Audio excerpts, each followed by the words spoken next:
Good afternoon. I will call to order this regular meeting of the Mammoth Lakes Fire Protection District Commission meeting. Today is March 5th, or excuse me, March 25th, 2025. May I have roll call, please, Caroline? Commissioner Bulkley. Sorry, Commissioner Truax. Here. Commissioner Mendel. Here. Commissioner Easterby. Here. We have 4 members present. Thank you. Move to item number 2, our board meeting minutes from our last meeting of January 28th, 2025. Are there any comments, changes, or additions? I have one comment. I noticed that I was using an older template and that it had John as the board chair, so I made an administrative correction, Jeff, and just changed it to Betsy Truax so that she can sign those minutes today. Great. Cool. Thank you, Caroline. Anything else? I would entertain a motion to approve. So moved. I have a motion. Is there a second? I second. Okay, roll call, please, Caroline. Commissioner Bulkley, how do you vote? Yes. Commissioner Easterby. Yes. Commissioner Mendel. Yes. Commissioner Truax. Yes. This motion carries 4-0. Great. Okay, we have no special presentations, so I will move on to general public comment. At this time, anyone wishing to make a comment on any item not on today's agenda may do so. I'm not seeing any public comments. So I will move us on to item number 6, which is the budget, the review of fiscal year 24-25 year-to-date operating budget from Chief Meyer. So if you could move to page 8 of your packet, please.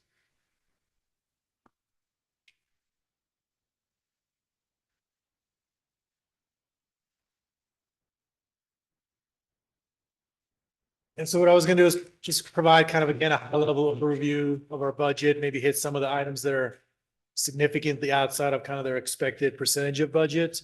And then I may do a more in-depth budget presentation next week, or I'm sorry, next month, once we have our appointed board member in. So let me know if you have any questions as I go through it.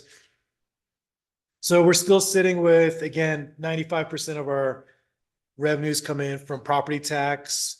We budgeted about 4.4 million, which we've received our first apportionment in January, which makes up about 64% of our budget.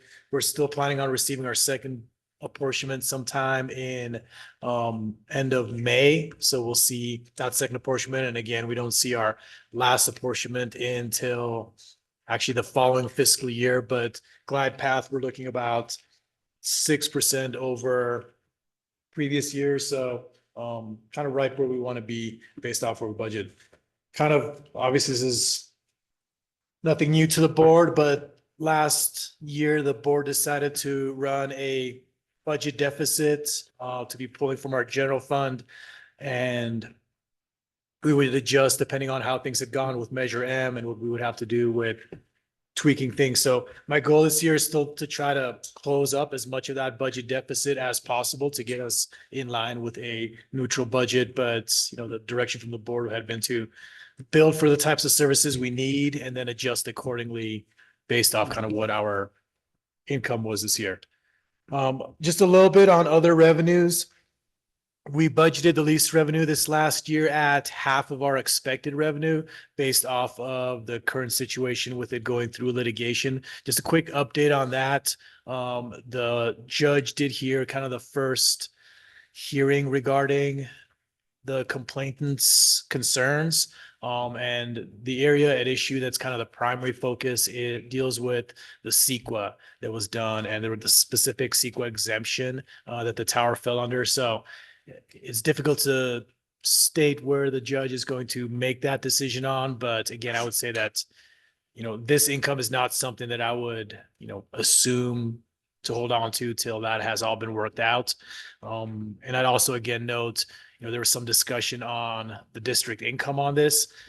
The district income was certainly not the driving factor for why the district supported this tower being placed on its property. That had been primarily due to communication out in Old Mammoth and trying to support that, which has been a 15-year process. Chief, I have a quick question. How accurate was the recap of that hearing in the paper? Good question. After sitting through the whole hearing, I looked through portions of it. The problem is that the devil is in the details, Yeah. right? And, for example, we came in as basically land leasee of last resort. There was 15 years of attempts to reach out to other parties. I would say that there's probably parties that are saying they have some level of interest, but what frankly concerns me is there will be this, thaw interest for a period here. And then basically in 2-3 years, we end up back in the same position. And Right. what we're losing is 3 years of communication in Old Mammoth, which may be irrelevant or may be very significant at some point in time and, could be regretful. So I'd say that the story was accurate in what they heard in court, but I'd say that, not everything that's always portrayed in court is truly the issues at hand. If that's a fair. Okay, So, thank you. yep. We did receive, just kind of looking at the other higher categories. So Mono County Chiefs, we typically receive about a $7,000 allotment.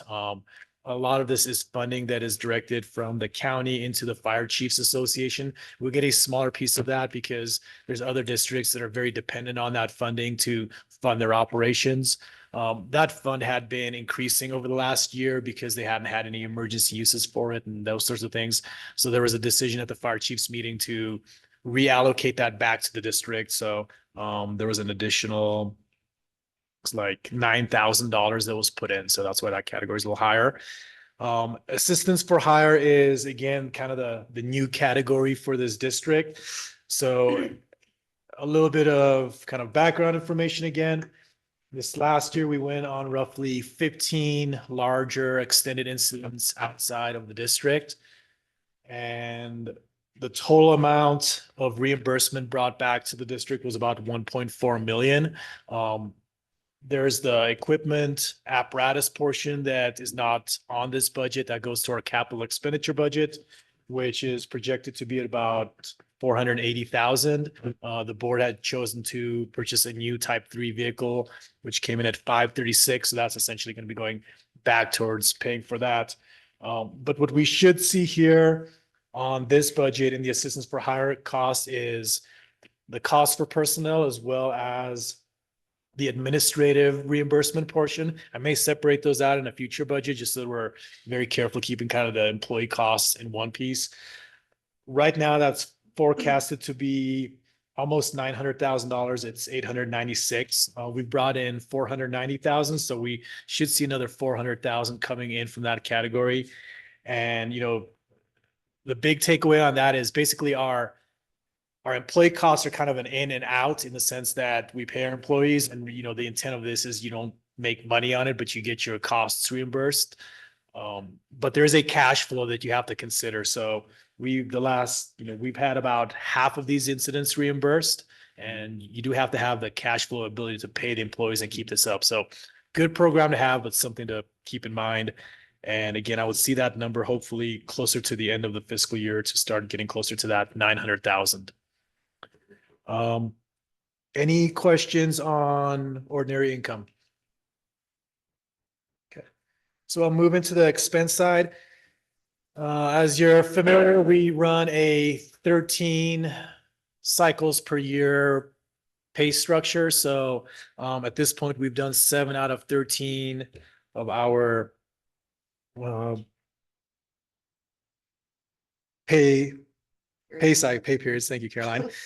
So we should be sitting roughly 77% if you look at these and assuming all costs are kind of equal across the year. So most of our categories are probably right where we'd want them to be. A couple categories that are lower is the division chief category because we didn't have Chief Morrow return. It had kind of a unknown timeline on her. One area that is high is the overtime, and that's directly a result of the fact that not all of it, but a portion of that and why it's higher is when we send people out to fight incidents across the state, we have to then backfill their positions sometimes, and we have an overtime cost. Mike McCarthy did a full actuarial of our true costs for the district versus the expenses for the district. And those costs do get absorbed in that expense portion that you see on the revenue side. So they are accounted for, The problem is on the expense side, you see those in variable places. You'll see it in the overtime, you'll see some of it in part-time, full-time, and some of it in the wildland program, while it's all in one category kind of on the revenue side. So overtime is up, but it's a portion of that kind of recaptured cost from the incidents. And then again, some of these categories are not linear over the course of the year. So our PERS has been, paid for most of the portions because we have to pay our own funded liability and on our retirees. So fairly where we want to be in line for the year. A couple other things I'd note is our workers' compensation is a direct reflection of the total number of hours worked at the district. And, the direction that we've received from the board is get more work done. So we have been, as I've mentioned in a couple meetings, we may not have seen a huge increase in our FTE ratio of how many employees we have, but we've certainly had an increase in hours worked by our part-time staff and our seasonal staff. And there's a delay on that coming in from the workers' comp side because they always look at the previous year, they make an assumption. So we actually just received another request for the difference for 17,000. That's based off the 23-24 year, and which was certainly an increase. We were working our wildland program for that first year, so we did see more people, but we're going to see a significantly higher increase this coming year because this last year we had people out of district quite a bit.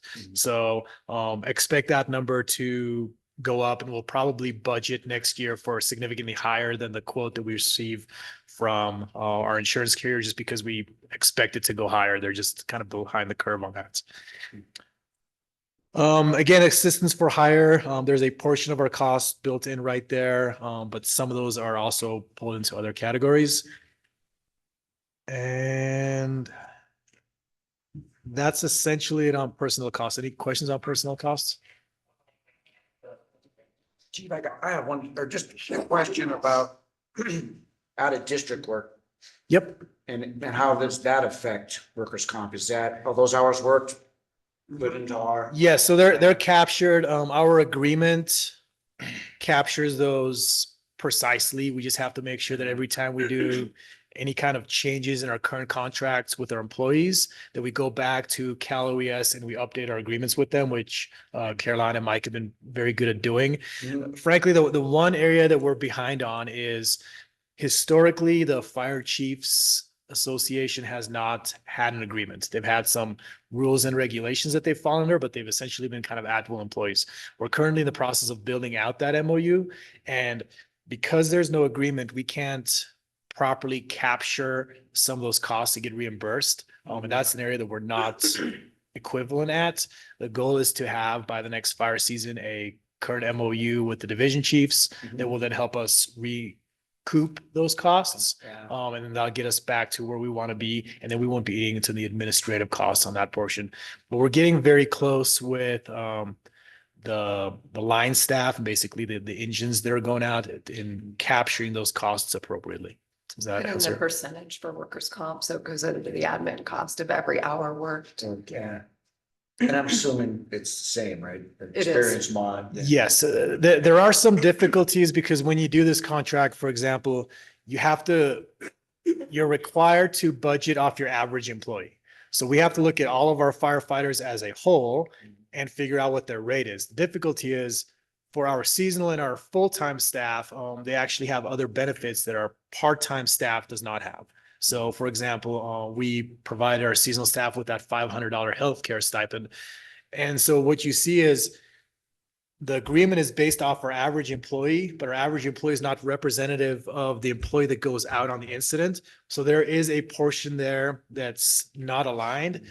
That said, there's also pieces in this where we don't cover all of our employees that are out. So for example, if one of our full-time staff, like Captain Lucero goes out, we have Captain Kaler cover that. And those are costs that we have to eat. There's other times where if we have 4-person staffing, we might just have 3-person staffing. So what we've seen is we're basically, for the most part, our costs are being covered on our employees with the exception of the division chiefs. And it's right where it needs to be. And really the intent of these is not to be making money per se. It's technically not even legal. If you did start to do that, then it would probably come back and try to pull back on that contract. But you certainly don't want to be losing money either. You know, the benefit for us is we're creating good jobs for employees.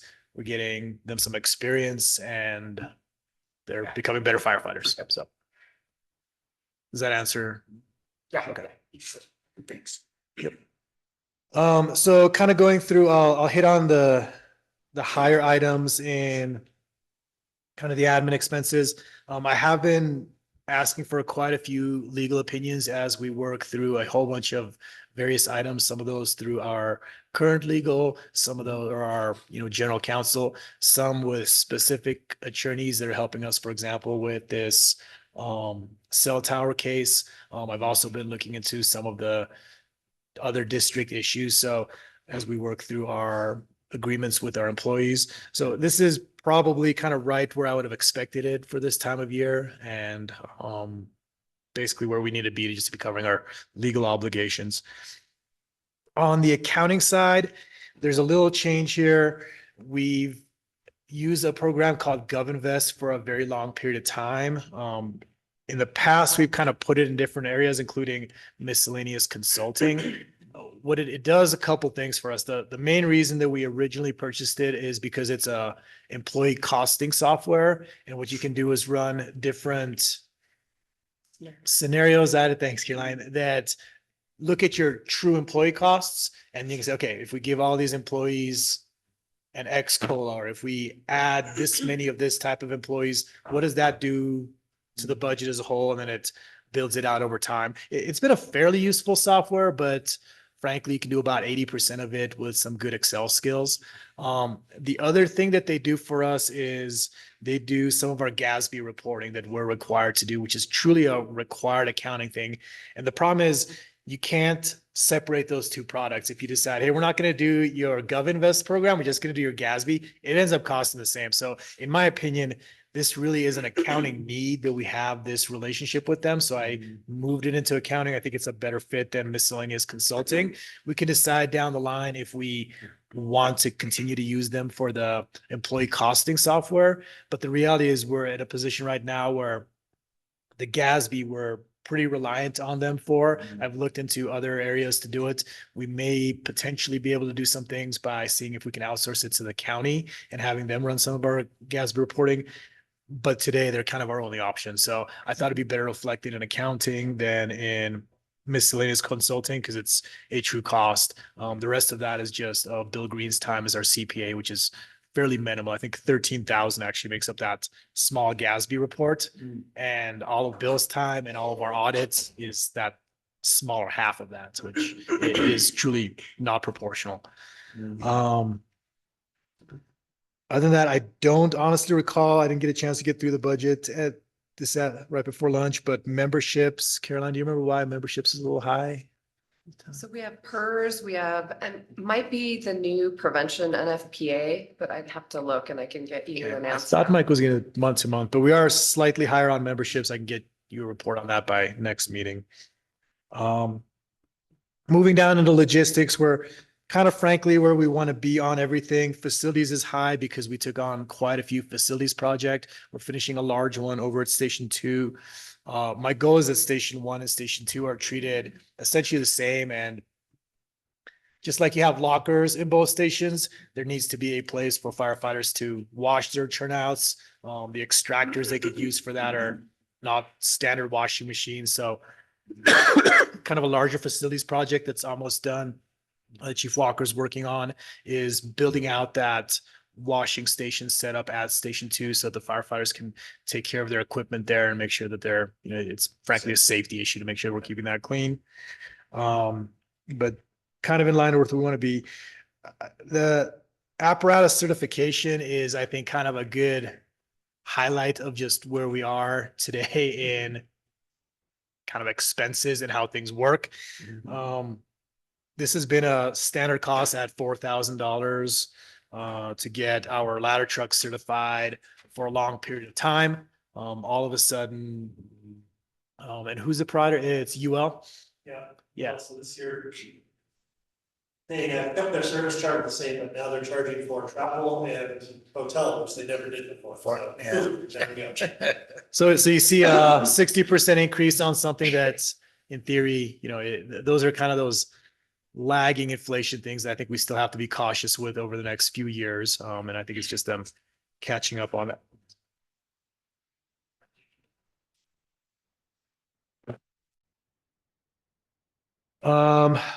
Moving into prevention and education. So there's the prevention and education is kind of kind of an in and an out on both the expense side and the revenue side. This really just reflects our costs working with Interwest, who reviews our plans.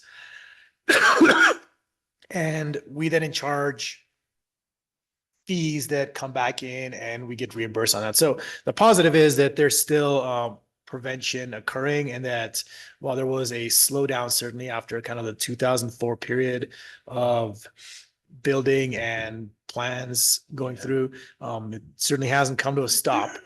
We still expect, quite a few of our larger projects to keep breaking ground. The 6060 Clearwater project, for example, right there on the corner of Meridian and Maine. Is that Minaret and Maine? I'm sorry. And a little bit of it is also a lag when we transition from Natalie to McCarthy, getting caught up with Interwest. Interwest has traditionally been our provider of plan checks for a long period of time. They had some staffing changes there to where they kind of fell behind on some billing. The town has actually moved away from them on some projects, but Mike's kind of keeping up on that. We feel like they're still a good provider of that. But generally, we try to walk relatively in line with what the town does, just from a simplicity for our end users, for when the public contractors, when they come in, having them work with one group tends to make it a little easier on their side. So that's a little bit of kind of where that piece is at. Moving into training, we are still kind of lower on our training budget, but we start up, obviously we train year round, but our external classes where we bring in instructors kind of start up in the spring and then in the fall. We didn't run too many in the fall because we were just slammed, but we have 3 classes coming up this spring. Driver operator 1A, which we will do in-house. And then engine boss and crew boss will bring in external contractors to assist with that. So that will impact that budget a little bit. And then utilities are pleasantly kind of in line with where you'd hope they'd be, which after the last few years of just skyrocketing are relatively not in a bad shape. Any questions on that? So again, when we had initially budgeted for this, we had budgeted for a little bit over a $400,000 deficit in our budget, but I feel like we should be able to close the majority of those gaps as we move forward, to keep us where we need to be. And then obviously this is accounting for Measure M starting up next year. So some of those savings are just one-time savings. We're going to see some changes next year where a good portion of our wildland program was funded by the CAL FIRE funding. I'll also hit on some town funding in a little bit here. So, that we can kind of sustain those over time without the measure, but we're in a good position next year to hopefully provide the services and to try to increase some staffing where it's appropriate. So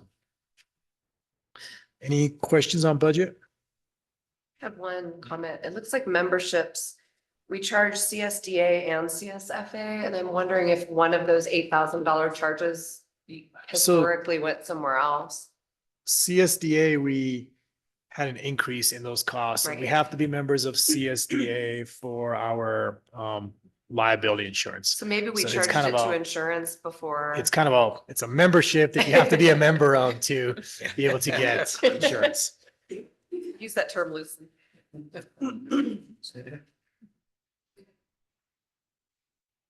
Okay. Any other questions or comments on the budget update? Okay, great. All right, I will move us on to item number 7, old business, which is to appoint a new fire commissioner to fill the current board vacancy.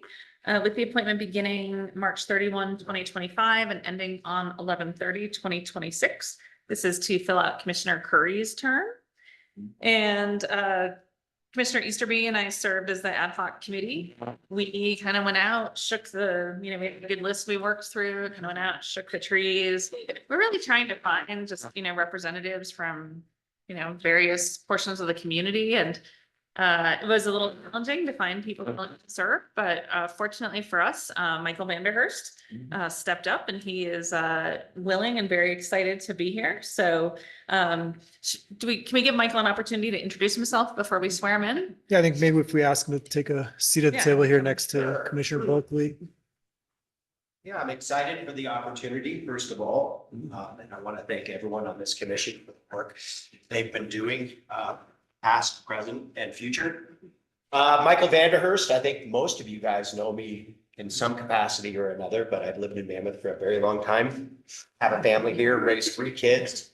One has graduated from Mammoth High School. The other 2 are currently enrolled in Mammoth High School. I also work for Mammoth Lakes Tourism. I'm the vice president of global tourism. So all those crazy accents you hear in Mammoth Lakes, whether it's the post office or the Welcome Center or Vons, I like to take great pride in inviting those people here. But I think probably the hat that I wear that'll be the most valuable to this commission is I also chair the Planning and Economic Development Commission for the town, commission for the town of Mammoth Lakes. So I bring a little bit of insight from that organization. Hopefully will really help round out this commission a bit for that insight. So I appreciate it. I look forward to serving. And I'm excited about the opportunity.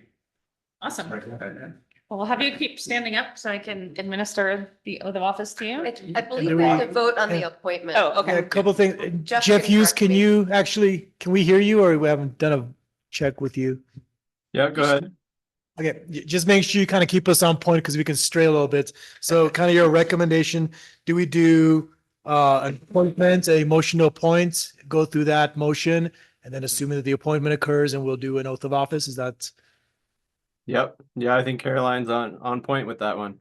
Thank you. I know who runs this. That's right. Exactly. Okay, well, I would entertain a motion to appoint Mr. Vanderhurst to the commission. Uh-oh. Carry that emotion. Okay, I have a motion. Is there a second? I second. Okay. Roll call, please, Caroline. Commissioner Bulkley, what is your vote? Yes. Commissioner Easterby, Yes. Commissioner Mandel, Yes. and Chair Truax. Yes. This motion carries 4-0. Okay, now I can administer. No turning back. Okay, awesome. Doors are locked. That's right. Okay, if you could please raise your right hand and repeat after me.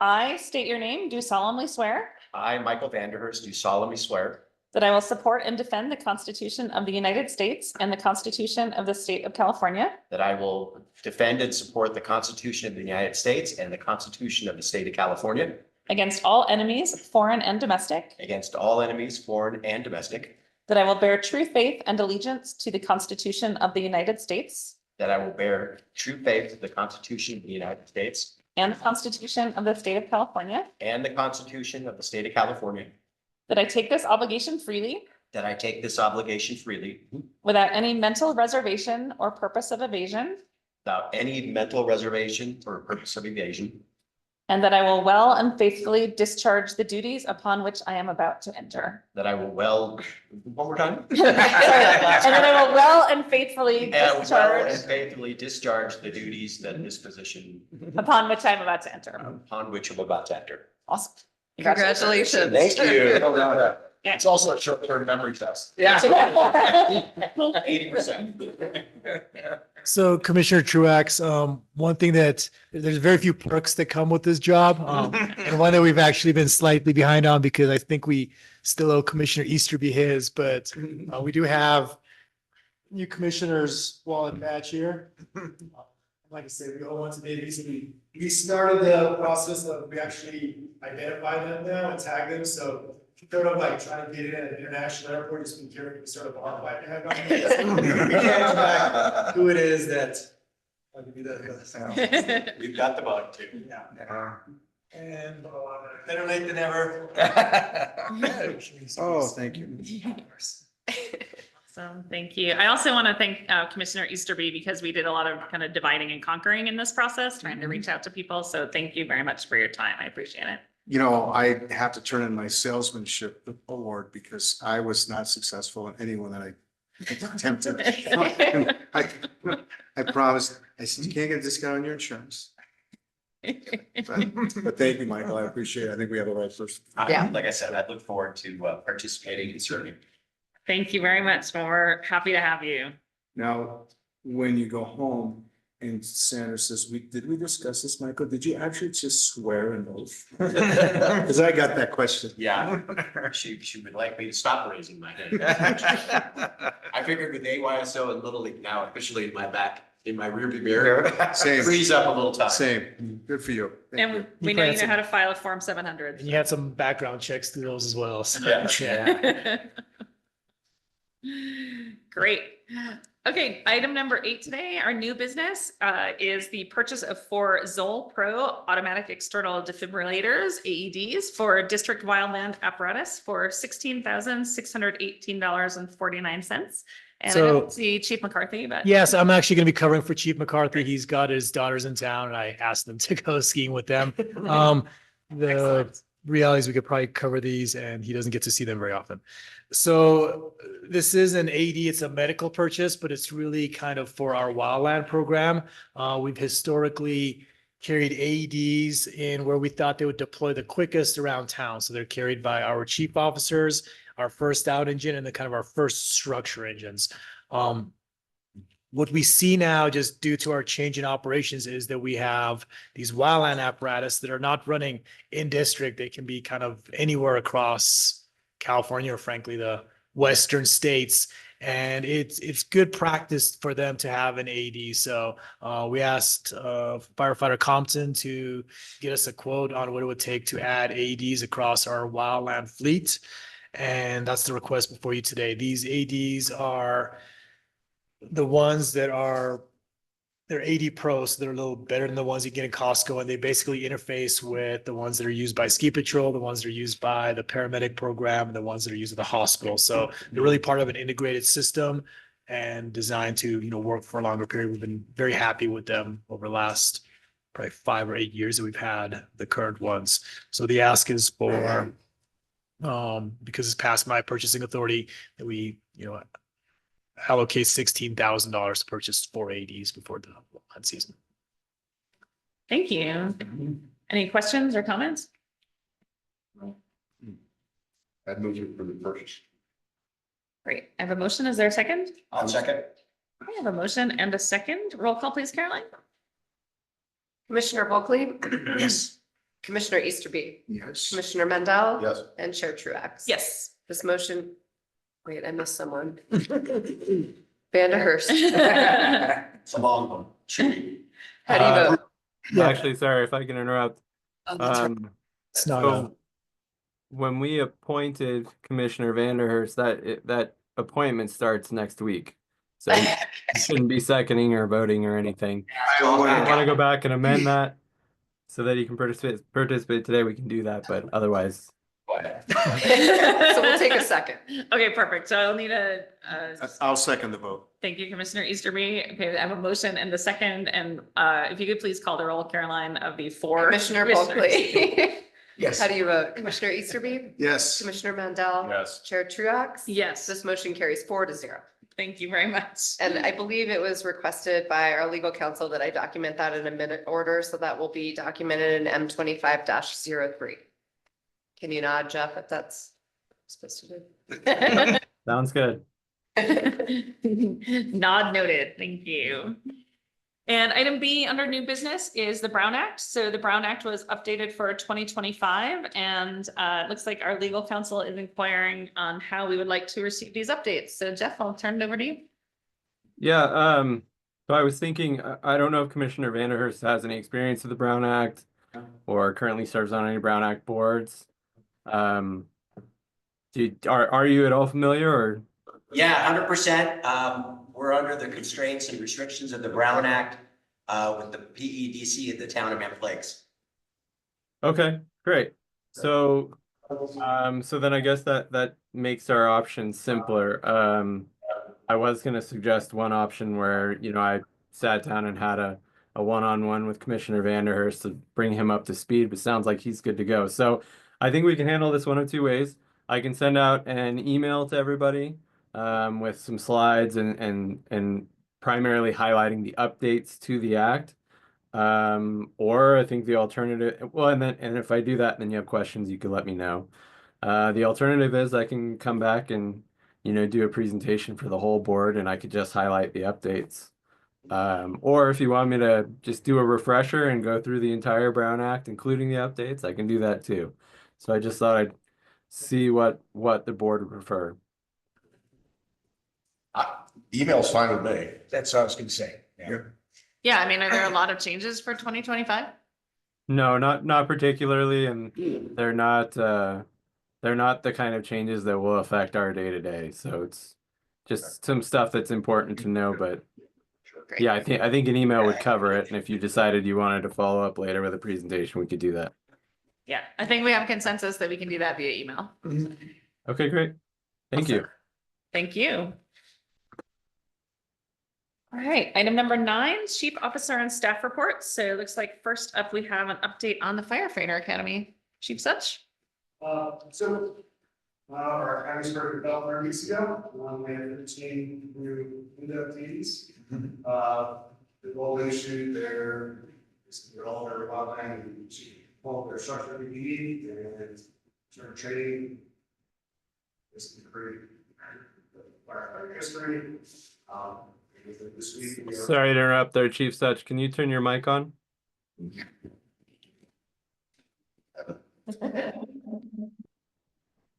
Sorry about that. So we have 13 new inductees. We started through firefighting history. We're on to the actual PPE portion of the training now. So they're learning how their gear works and how to put it on, how to take it off. And tonight we're going to be doing the maze here in Station 1. So we'll put them in basically a blackout mask so they can't see anything. They have to navigate everything by feel. And then Thursday this week, we're covering fireground communications. But they've started up and they're moving right along. Excellent. Okay. Can I ask a question? Of the 13 individuals, just curious, demographic makeup? We have 2 females. We have 11 males, Males. varying ages from, I think, late 20s all the way up into the 50s. Really? Varying ethnic backgrounds, Yeah. Good. pretty good representation of the community. That's what I was gonna get at. Yeah, thank you. And I guess I'd also note on our academy, our general numbers and response are actually fairly strong right now. But because we had to grow the wildland program and we try to hire from within, we felt that this was an opportunity to grow there. And we had quite a few candidates that took the academy, frankly, because they're interested in doing the wildland portion.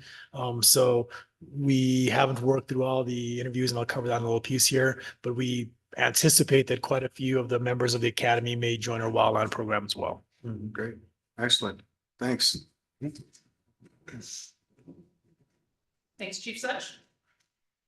I'll leave the microphone there, pass it over to Chief Walker for the update on the district fleet. Right, so as you guys can probably see around here, we have a fair amount of vehicles, moving parts.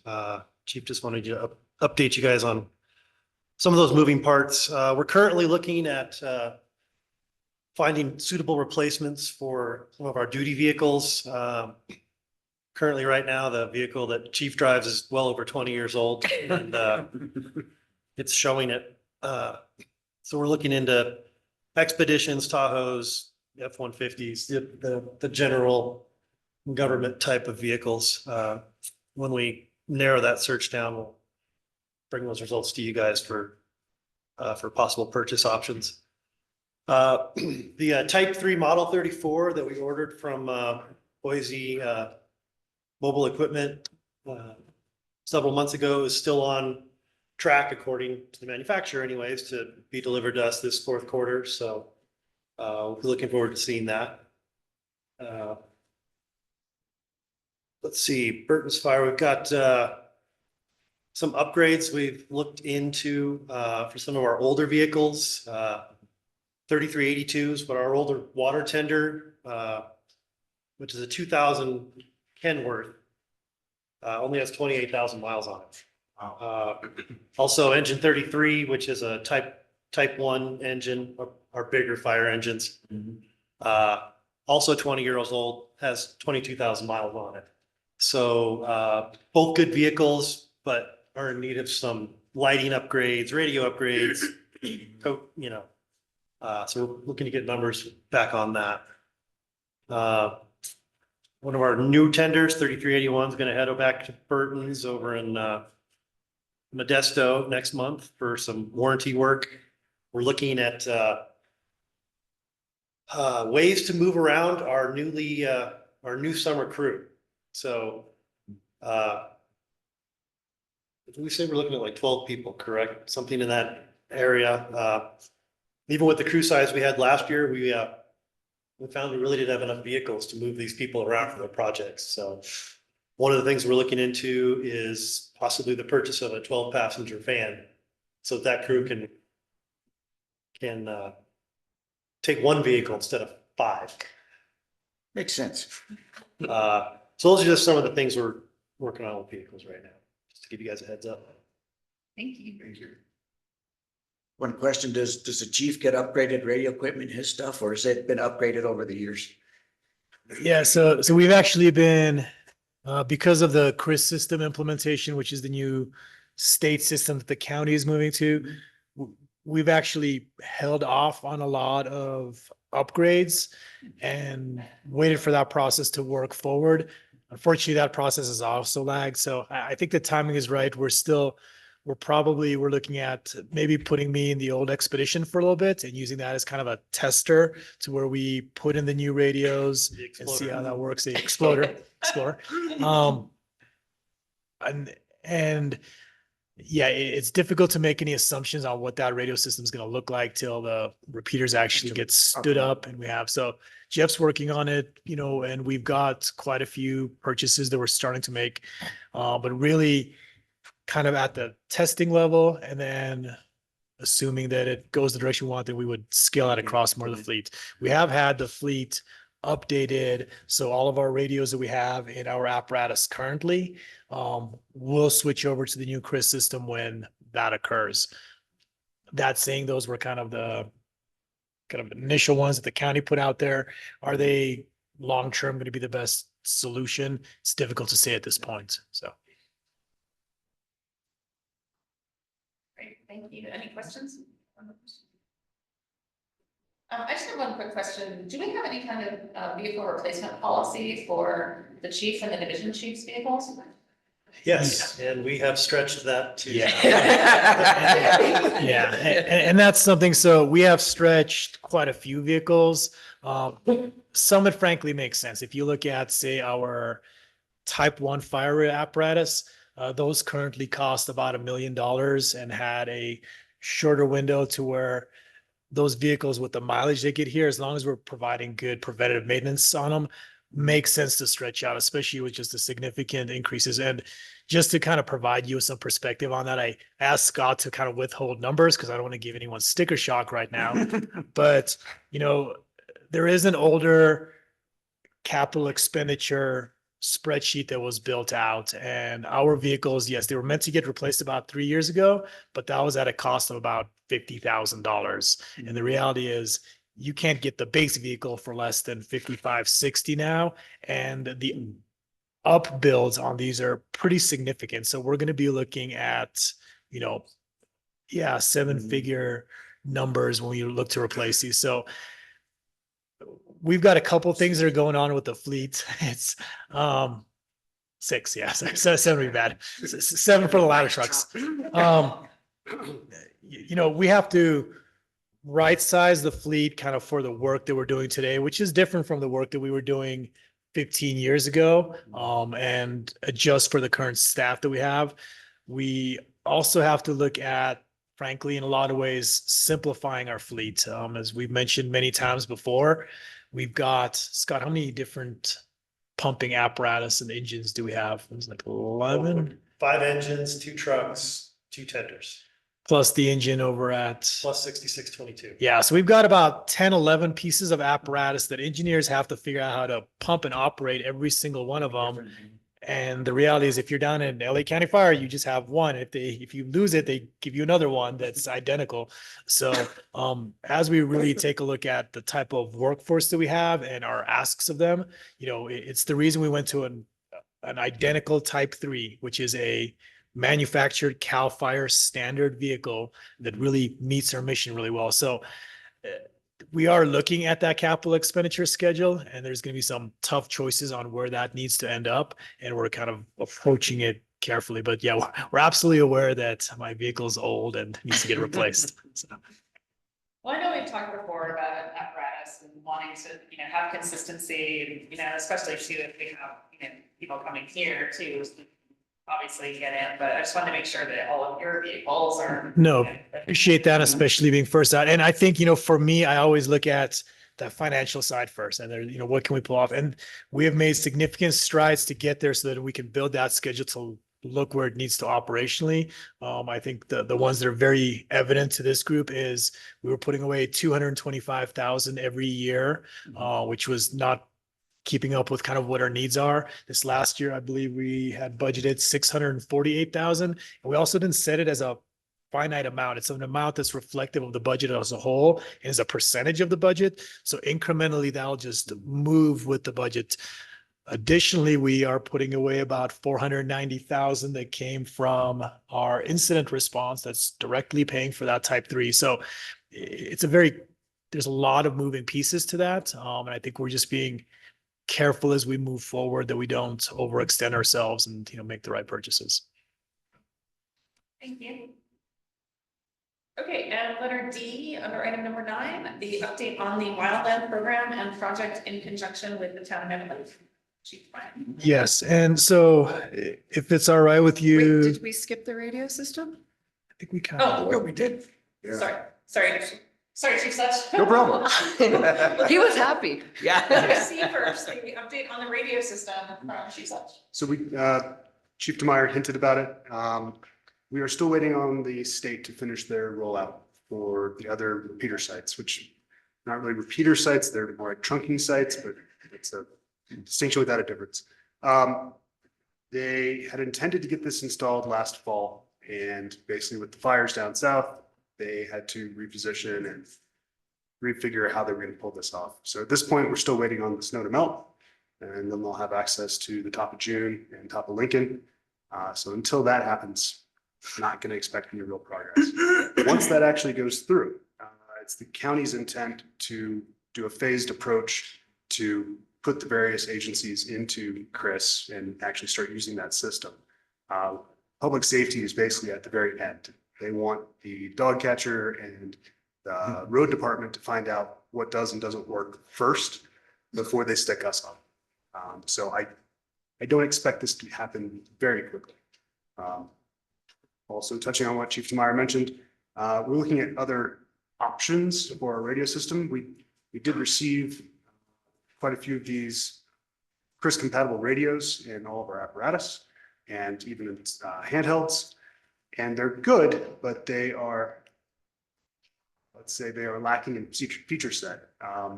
They're very appropriate for a end user that is not going to do anything other than talk on that system. But for us, where we need to be able to communicate with our wildland partners up and down the state, where we are traveling quite a bit more, we're finding that they're probably not as sufficient for what we want them to do. So we're looking at other options. We are looking at basically what the CAL FIRE standard is, which is a BKR 5000. That's a handheld radio. I got one and I've been evaluating it for the last 2 weeks. And today actually Captain Kaler has it. So we're trying new things and looking at alternatives that will hopefully fit the bill for all of us. And if I could just add to that, Chief Such, that finding was by no means a surprise for us. If you look at kind of large municipal departments, you end up running kind of like a two-phased radio system. You run your municipal system, which you're really looking for a clear working system that's relatively simpler and it's for our firefighters working here. Once you get into these larger incidents like you see on a wildland incident, it's a little bit of a different need. You also have to use different frequencies sometimes, different, some can be digital, but it gets a little more complicated. And so it's the most common model is kind of a two radio system. So like I said, this is not a surprise for us. I think there's still things that we have to see that are going to kind of work out once that system's actually stood up. But this is something that we fully expected and are kind of working through in phases as these pieces get added in, and it's kind of going the way we expected. And so adding to that, we're gonna use the Explorer as a test mule for some additional mobile equipment. So we've got basically, it's the same hardware that the sheriffs received, but that none of the other agencies got the option to receive. So we're going to try theirs and see how that works. At least then we get some synergy where it's the same software to program the back end of the radios. And so we feel like we can probably get pretty good support from the county with that. If we stray too far away from that, we'll be somewhat on our own trying to make it work with Chris.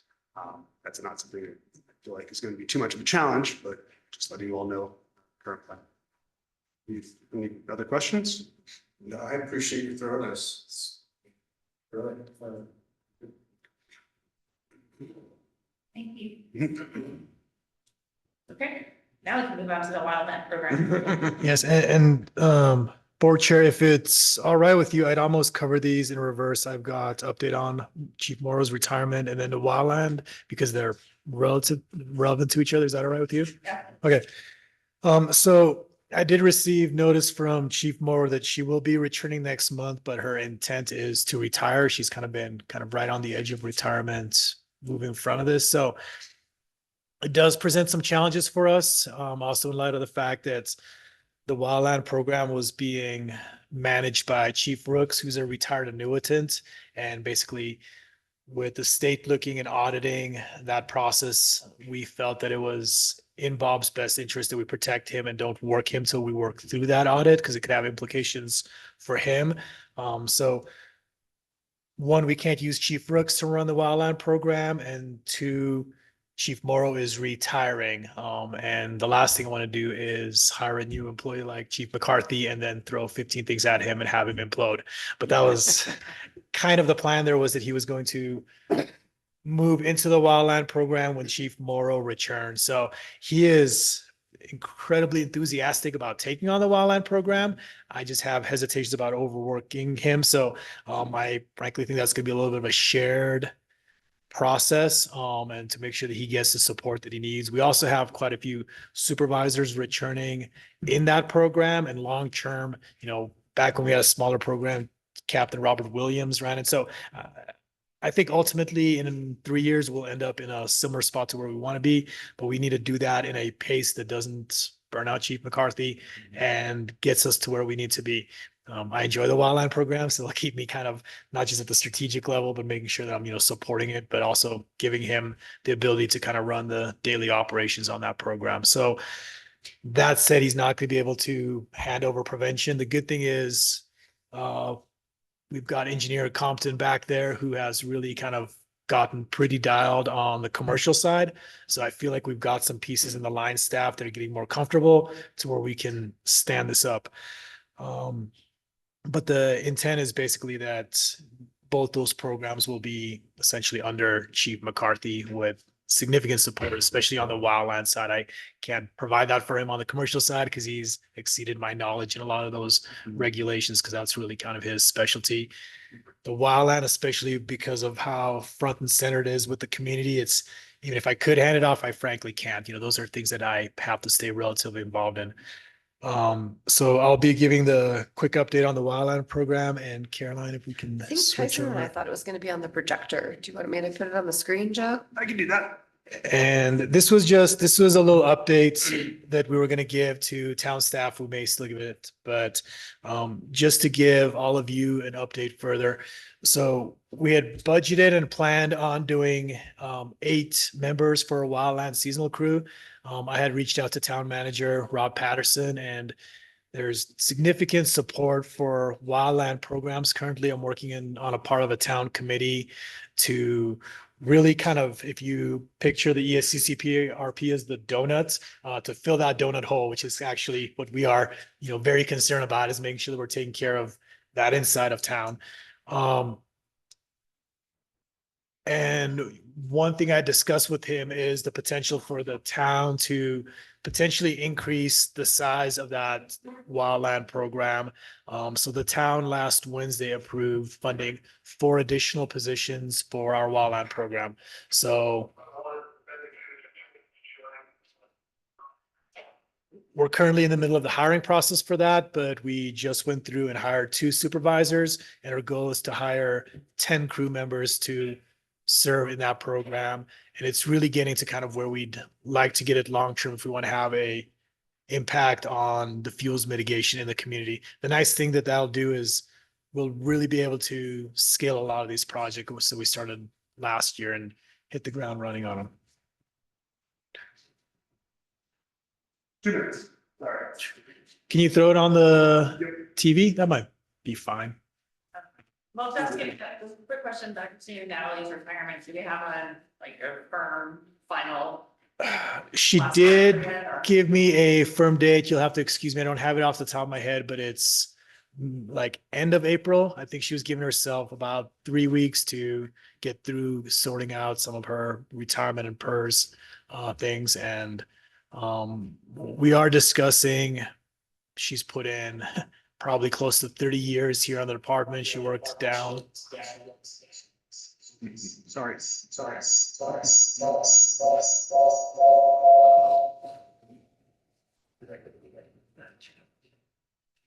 the problem with technology. Can I talk it? I can.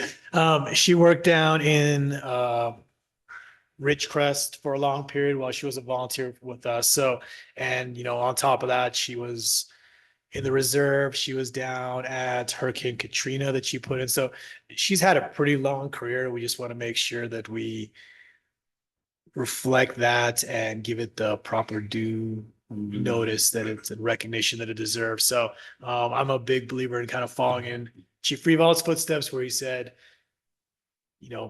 make it special in the way that individual wanted to make it special. And Natalie can be one of those as, I don't need anything. It can be a little kind of rough on those kinds of things, but she's actually, Caroline's working with her on figuring kind of what looks right to Natalie. So still working through all those details, but she's going to want to have some sort of event that, and I think it's very fitting. So once those details get ironed out, we'll obviously update the board on all of that. Great, thank you. So I've got it up. It's, I'm just gonna join the meeting so I can show up here. and I was gonna add that later, but I'll add onto that, she has confirmed a place. We're still waiting for an audience because I need the additional people that she wants to invite and the day and time. But the location she chose, we think that the owner of that establishment's gonna be open to having us there and has before, so. I think you can let them know what the location is. Huh? I think you can tell them what the location is. but- Yeah, she wanted burgers. Oh, We tried for the, Oh, there's killer? yeah. Pre-game. Food is a challenge. Yeah. But pregame, yeah, come for the. Practice. Yeah. Yeah. Practice, practice. So I'll keep this relatively brief, but please ask questions as we move through it. So this is just a quick update on the program. Some of this may be very obvious to you. So next slide, please. So again, 3rd summer of our wildland program. The first one was just kind of that CAL FIRE grant. I think the crew spent 95% of their time chipping, and we're pretty sick of it by the end there. But the big part of this is there's all the operational work, but everybody has no idea on the amount of planning and administrative work that it takes to get these projects going. I mean, just the CEQA and NEPA that has to occur, the communication with partner agencies. So it truly took about 3 years to get this to where it needs to be, on top of the fact that we started with kind of firefighters that were relatively new to this and all the training that has to go through to get them up to speed on this. So we've built great relationships working with the town, White Bark, the Forest Service, CAL FIRE support, to where we now have quite a few projects that we basically have done proof of concept on, and we can start to scale rapidly to start to kind of increase our safety here through town. So again, kind of three goals of what we're trying to do: the fuels mitigation through thinning, hazard tree removal, chipping, pile burning. And I'd say long-term, not just pile burning, but broadcast burning. We have to kind of make that leap in both operationally and culturally, that we have to start putting healthy fire back on the ground, kind of on our terms, not when it decides to come through in a windstorm at 120 miles an hour. So we're starting to get kind of the pieces that we need for that. Training and assignments out of town to boost experience and capacity. Again, that's not just the experience, but it also is kind of the reason that they're getting into it. They want to go out there and fight fire. And that's been a huge morale booster for that program. And they're, having a blast doing a lot of that. And then again, year-round part-time workforce. This is a huge piece of keeping our people invested in our programs year-round. So all of our firefighters are hired from within, and it keeps them involved on all our emergency calls, including medical, structure, propane leaks, et cetera. And lets us retain them through the winter months where they may be working at ski patrol, just coming in on calls, and they come with us kind of full-time seasonally in the summer.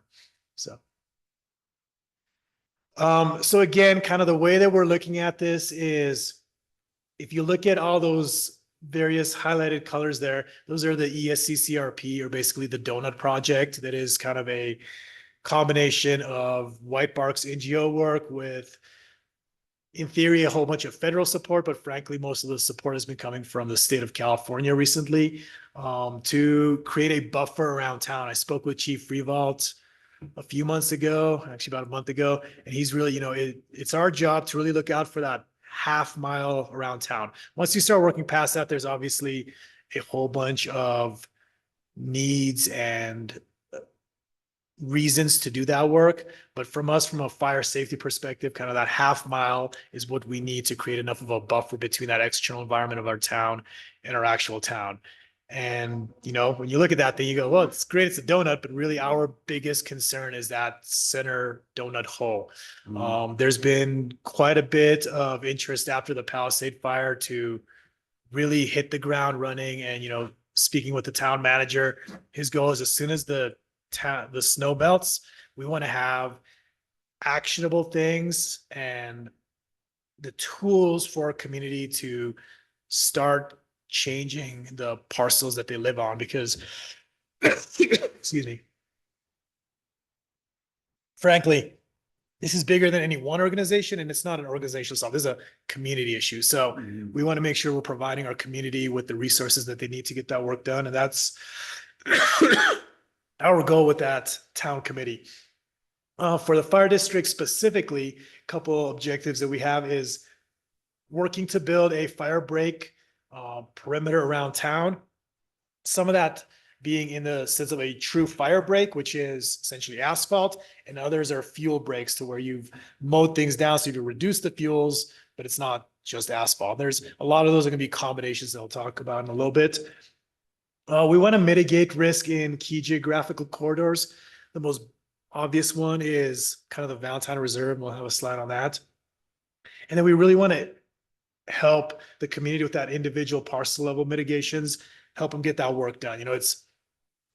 Most people can kind of do their pine needles. Once you start having people try to limb up trees, especially once you start having to take down trees, it can get very difficult for, as Chief Freeall would say, Mrs. Smith to accomplish on her own. So we want to provide her with both a recipe for what needs to get done, as well as the tools to get that work done. Excuse me. So going back to the fire perimeters, we did a little test on this last year, where with the Bobcat, with the mulching equipment that we purchased under the CAL FIRE grant, we worked on the town multi-use paths, starting at if you're where the dog park is in town, next to the community college. We took that path and kind of went straight down to where it ties into the ring around town, and took a left towards kind of that overlook. it was a great area for us to start because again, some of the hardest parts are working with partners that's owned by the foundation. So it was an easy area for us to work. We also didn't know exactly how people would take to the work because you are mowing down the areas there. But what it's creating is the path is about 10 feet wide, 8 to 10 feet. We're putting another 10 feet on either side of that. So we're creating a 30-foot fire break on that area. And the goal is to create those essentially all around town. There's different challenges with different portions of town. Most of the challenges are frankly dealing with responsibility areas. The hardest areas are, excuse me, the federal lands because you have to go through different processes to work those. So we started with some of the easier ones, dealing with ownership. And our goal for this summer is we're working with the town to do the ones kind of around the trails that go up from kind of the skate park up towards the hospital. While we were working this process, we actually had a request from the HOA that we thin out some of the land there, and they had some concerns to the town. So everyone's on board right now, and we're actually kind of meeting the needs of the public as opposed to 5 years ago, you almost had to force some of these issues with people. So we're moving in a good direction there. So that'll be that first part is kind of that lighter yellow following Meridian. And then the goal would be to work down towards, there's a little bit of Forest Service property there, back towards Old Mammoth Road. And then we just recently met with Chuck Landy on the new Snow Creek development. And they have in their DA, there's a requirement that they sign an agreement with us to their development agreement, that there is a fire break that meets the needs of the district to protect town and to protect their development as they move forward. So they were actually great to work with. I think that there's ways that we can move that project forward because it's obviously, that is a 10-year project there. That's not going to happen overnight. So working that path in what makes sense with kind of where their current development is and where it moves over time, it's going to be a little bit of a change as they kind of work their way to, I guess that's the east there in this picture. And then really tying it into that existing phase of Snow Creek, that HOA has been very aggressive in working with us and wanting to make sure that they're protected. And there's some nice work that we can do to basically tie into the bottom of Snow Creek there. After that, it's going to get a little more challenging because we start to hit federal land again. And then eventually we start to get into the trees, and that's going to be a whole nother challenge. But we're going to start with kind of the easier areas, and then we're going to start working towards getting a perimeter all the way around town. Lake Mary Road, you'll notice, is kind of right there, and it's not really on the outside of the perimeter, but it's another one of these critical places because it's basically the access from the whole lakes basin. And if you ever drive up Lake Mary there, it's a pretty thick area there. So those are areas that we want to start to work over time as well.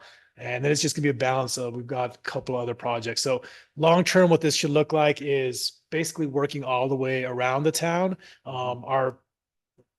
Some of this is just low hanging fruits, the ones we can get done quick and easy. The ones that'll be a little more challenging are going to be in the trees, obviously. It's difficult to say where our highest fire risk is. We've always talked about kind of coming out of the lakes basin, but there's also a lot of risk models that show the knolls as relatively high. And, we'd really love to see work done on that federal land on the backside of people's properties. And we just need to make sure that we're working closely with the feds. So we've got some meetings scheduled for next month to really get them to buy in on this idea. There's some new leadership on the fire side at the federal level. So I'm cautiously optimistic that we're going to keep moving these projects forward. But, it takes a while to get through that planning process with them. So we're hitting the ones that we know we can start work in April, May, June, and we're going to be working on the planning on the other pieces. So any questions on that or? May I ask a question? Of course. As a member of the public? Is there any sort of a plan to do a descending Camp High Sierra?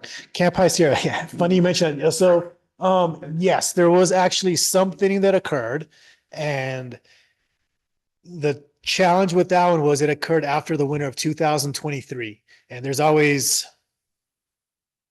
a whole bunch of challenges. But one of the challenges with that project is there's portions of it that are relatively wet land. And we ended up having to, and this is a great great question, because it'll take you through some of the challenges we have. So they weren't able to bring in the mechanized equipment to work a lot of those portions because it just got too wet. We also try to work well with our partners. So it's technically LADWP land, but under, I think it's a lease with the ski area, and the ski area runs those campsites. They also do weddings there. So we really had a couple windows that work can get done at. So really, the fire district isn't going to take over the larger projects that big wooden contractors come in and do some of that decking and then pull it out. But that project, frankly, didn't get finished to where it needs to be. So we are working on finishing that off. There's a couple windows, so hopefully we'll get some work done on that one this fall after the wedding season, after the campsite closes. The other challenge is that one is technically under it's CEQA for the most part. There are some NEPA portions, which means it's under state regulation and then under federal regulation. And most likely the easiest way to work that project is going to be under a THP, which is a timber harvest plan.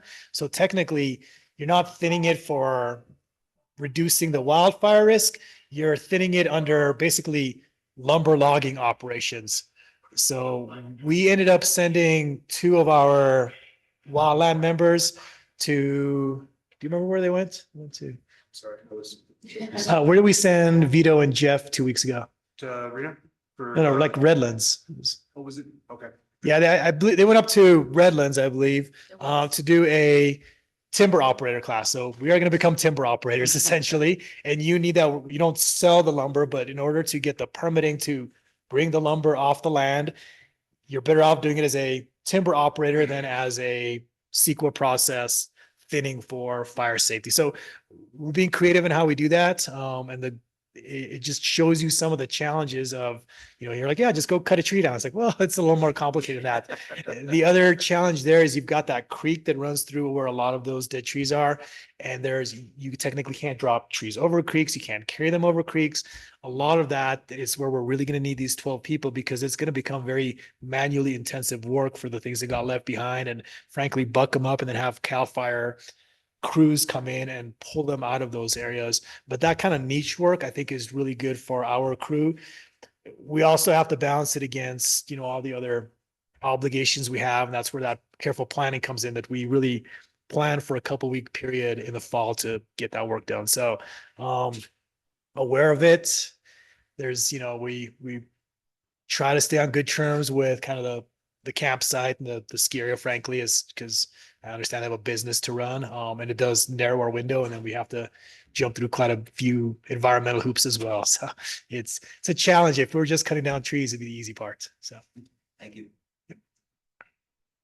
but yeah, the good news is it's on. Portions of it'll be done this summer. So maybe you could skip to the next slide, Caroline, because that actually covers it. So truly the largest kind of large parcel work where we have concerns for the town is coming down from the lake basin, going through Panorama Dome, the Valentine Reserve. It feeds through kind of Mammoth Creek Park and then funnels past Snow Creek through the creek there, basically all the way up to the intersection at Meridian. So that's a strategic project we're going to be working for a while. We want to start getting more CEQA done on the Valentine Reserve so we can start more phases. But a lot of these, like the Valentine, took us 100 years to get to where it is today. You can't fix that in one thinning. So it becomes one of those things where it's been thinned once, then you create the piles. You have to wait 2-3 years, you burn those. You have to go through that a couple times. And then the goal is that maybe in 10 years, you can truly broadcast burn, where you come in and do kind of low intensity fire through that. So if I see that at the end of my career, I'm going to be a happy camper. And again, kind of in some ways, the most critical one, providing our public with the education on what needs to get done, and then with the tools to help them get the work done on their private parcels. So the other piece that the town picked up there, they've budgeted about $200,000 to help pay for 4 of our crew members. They're also providing White Bark with significant help. So they're actually doing a parcel that the feds had to drop for about $600,000.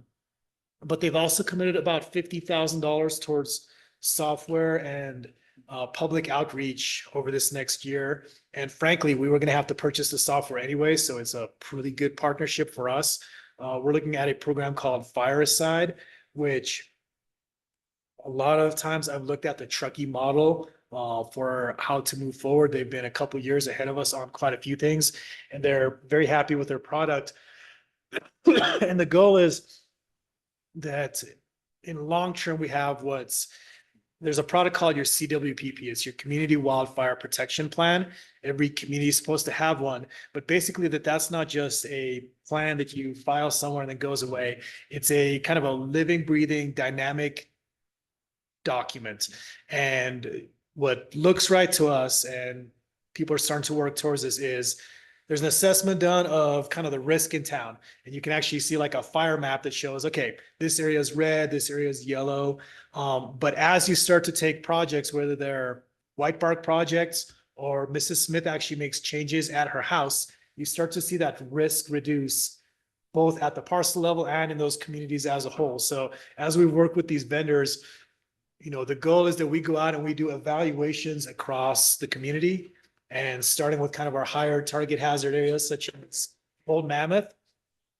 And that all ties into a dynamic database that also includes the white bark projects, and also includes, what the town's doing through their trail system. And as Mrs. Smith removes a couple things from her house, or maybe puts up non-combustible siding, clears away that 0 to 5, we change her score on her house, and kind of her susceptibility of her product, her house changes.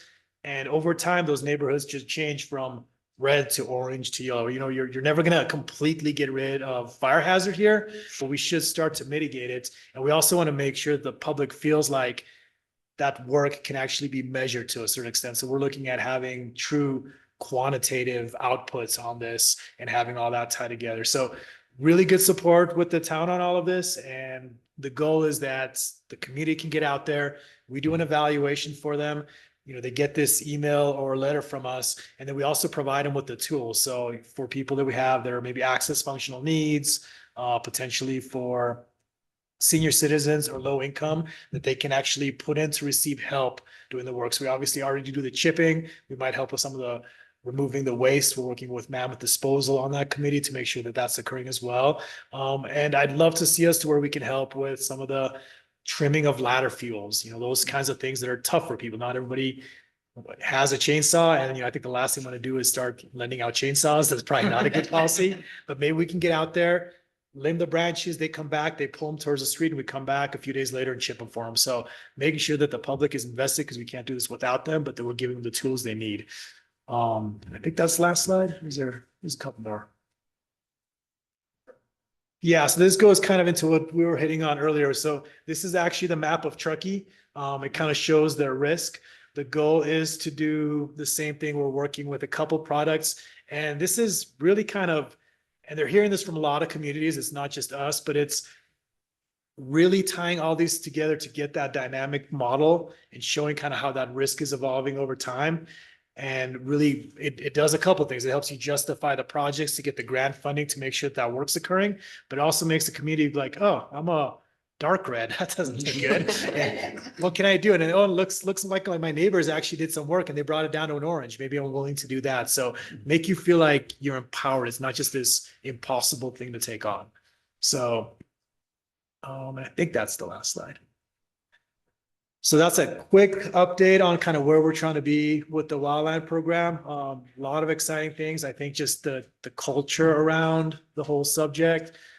Frankly, the tremendous support from the town right now to get these things moving. I will end on a little bit of a sober note, which is, so the CAL FIRE puts out mapping for risk, and technically it's not risk, they consider it hazard. Hazard is something that, by their definition, it's something you can't mitigate. So when they look at hazard, they say, what does this area look like over 100 years if we didn't touch it and the trees grew back, and based on the topography and the wind patterns, what is the hazard of fire here? you ideally try to adjust those by making changes in your community, but those don't get reflected in your hazard scale. The previous hazard setting had portions of the bluffs as basically the highest level, very high fire severity zoning. They just on Monday released the newest maps, and essentially you don't have much flexibility to changes. You can argue about their modeling, and we're certainly going to look into it because there's things in it that concern me. But the town has moved from just the bluffs being in the red to the whole town is now essentially in the red. There's a couple portions in the trails, little spots that are kind of in the orange, but it is a significant change from how CAL FIRE had modeled us earlier. So there'll be more presentations on that coming up in the next couple of board meetings. We're working on scheduling some meetings with CAL FIRE.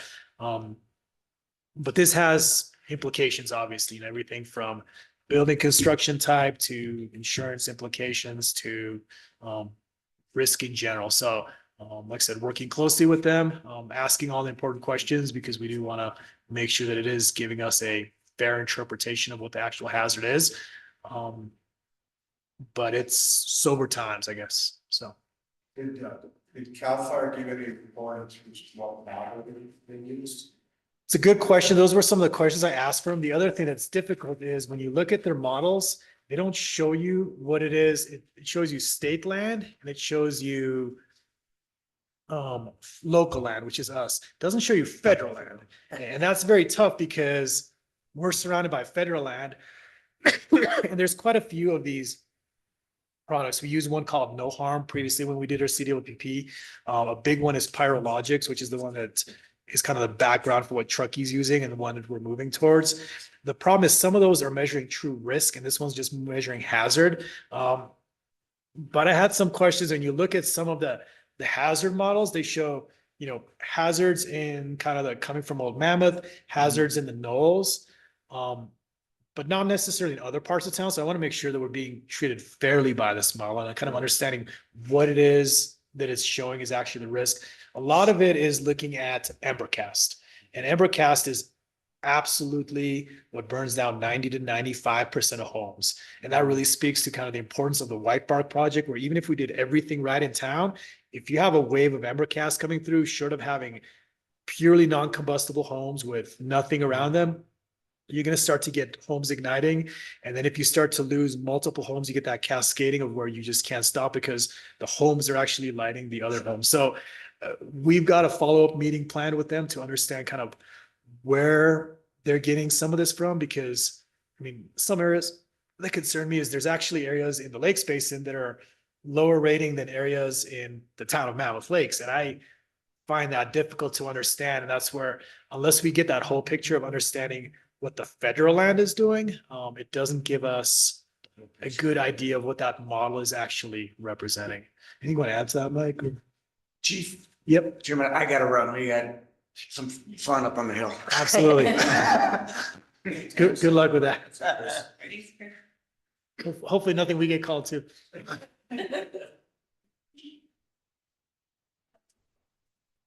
So, but speaking on the modeling, we're pretty confident on this product that we're working. The parent company is called Vibrant Planets. They use a background called Pyrologic, which started in a lot of the labs that they do in Montana. It's a very good kind of background product, and that's going to be tying into our Fireside product and all the work that White Bark's going to be doing. I find it a little frustrating that this, by CAL FIRE's definition, you can't change your hazard. And you can do everything right as a community and the hazard is theoretically still there. And that's why I'm hoping that insurance companies don't use that as a mechanism. But I have to tell you, if I was looking at something like, oh, CAL FIRE says this is red and this is not red, where am I going to make some of my decisions? So it's difficult to understand the impacts of this, but I will tell you that there are, communities certainly have concerns about what that means.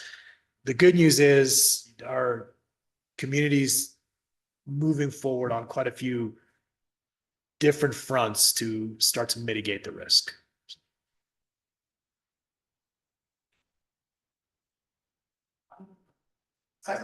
I'm figuring out, how fair play may involve some of this. Yeah.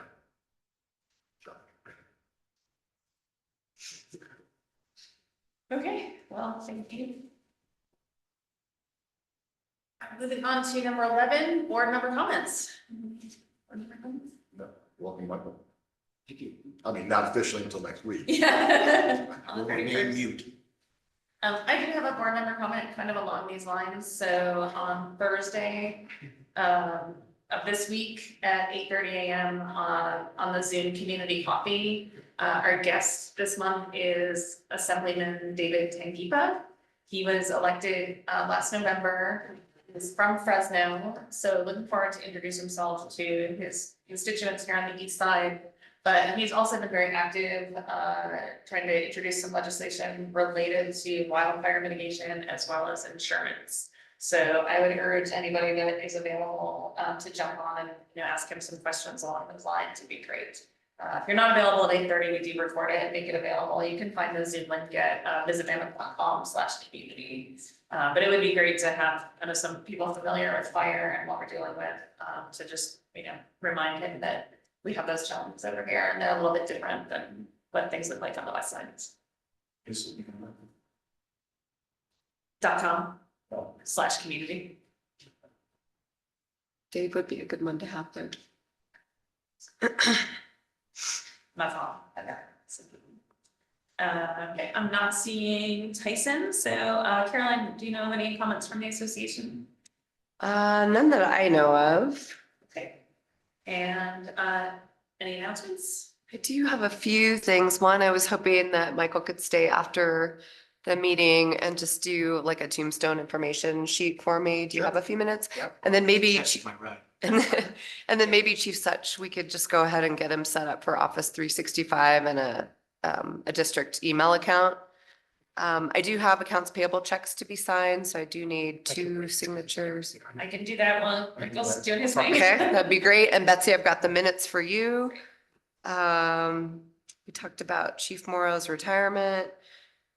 One thing that Jeff Hughes and the chief have asked me each meeting, and I don't always remember, and it's not always in my notes, is who plans to attend, so we know if we have a quorum or if we have a supermajority, if we need it. So if everyone could try to respond to the meeting invite in Outlook, usually only 1 or 2 of you actually does, then I'd have probably more of an accurate kind of screenshot of who actually is physically gonna make it to the meeting. And that's not so much our staff, but for the board members. I've always reported if I can't, I'll report it also. Yeah. That would be great. The main thing is can't, but a lot of times they'll ask me and I don't always know exactly who's coming, so try to stay on top of that. Hearing from Carolyn reminded me to ask, I was gonna call you about, I got an email, I think it was from the county, I get so many emails, I have to just go and with it. But it had to do with conflict of interest.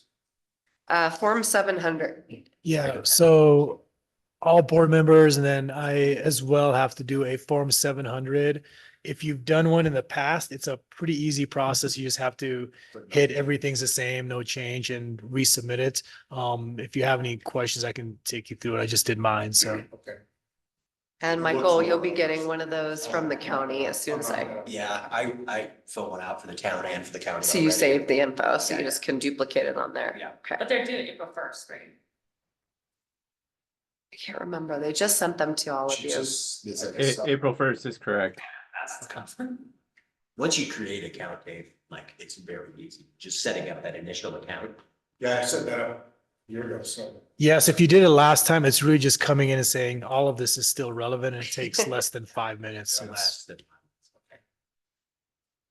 That's a good segue into administrative business. So our next regularly scheduled meeting is noon on April 22nd. I will be out of district. So I will make that note. Do you think you can attend via Zoom or are you gonna, I don't know yet. so we'll say not attending for now. I think so. It's Mammoth Unified spring break. Yeah. And I'll be doing some college tours in the Northeast. And anytime we're gonna do Zoom attendees, let's just huddle up real quick. I know there's been some changes on kind of what's allowed. Like we were relatively loose with it a few years ago with COVID, but that's tightened up. So I want to make sure we get together, we get with Jeff to do that appropriately. So let's. Yeah, that's okay. I think I'll be in a place where I can do it, but I'm not 100%. So. Should we plan on having the vice chair the meeting? Just kind of tentatively? Caroline, let's maybe, let's see if we have a quorum. And if we don't, if there's nothing that we could potentially move it if we have to. Okay. I don't see anything huge for our next agenda other than I'd like to get the housing documentation to all of you. So, we can probably adjust as we need to. Michael, are you here over spring break? I am traveling for MLT, but I will make every effort to attend virtually. And I believe Jeff can review the Brown Act changes, but I think they re-loosened them again so that as long as you announce the location that you're attending from and you can attend via Zoom. Yeah, I'll take a look and report back. Okay. Oh, yes. Thank you. Yep. Some city. Yeah, as you said, that'll be a stretch then. But if you guys are good, Yeah. I give you a second. April 22nd. Yeah. Thank you. Alright. There is nothing else for the good of the order. I will adjourn us at 1:30. Thanks, everyone. Thank you, Patty. Hey,